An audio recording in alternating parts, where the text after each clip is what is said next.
First, what were the Paris Peace Accords? Well, they were a peace treaty signed on January 27, 1973, to establish peace in Vietnam and end the Vietnam War. The treaty included the governments of the Democratic Republic of Vietnam, which is North Vietnam, and the Republic of Vietnam, which is South Vietnam. It also included the United States. Here's a picture of Nixon announcing the peace accords in the Hartford Courant. Next, I have some screenshots of the actual peace accords, and I've highlighted some of the important information and what the accords actually resulted in. First, in Article 2, a ceasefire shall be observed throughout South Vietnam, and US is going to stop all of its military activities. They will remove, permanently deactivate, or destroy all of the mines in the territorial waters, ports, harbors, and waterways.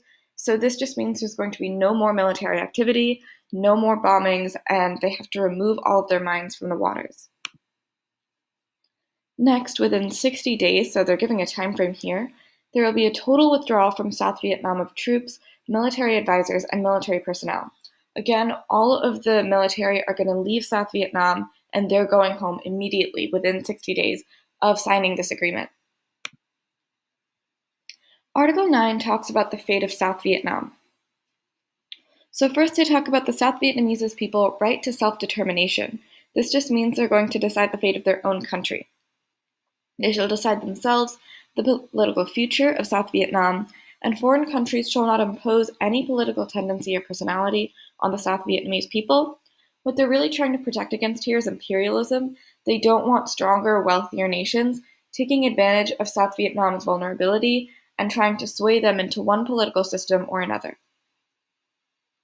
Finally, with Article 21, the United States will contribute to healing the wounds of war and to post-war reconstruction.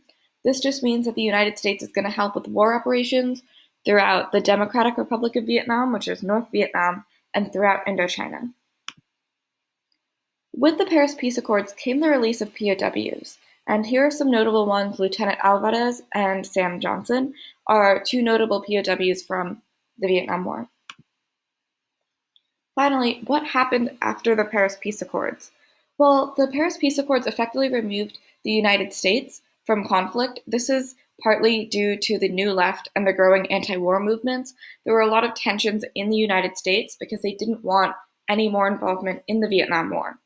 However, tensions between North Vietnam and South Vietnam continued, and 2 years later, a massive North Vietnamese offensive conquered South Vietnam on April 30th, 1975, after which the two countries united again once more on July 2nd, 1976, as Vietnam.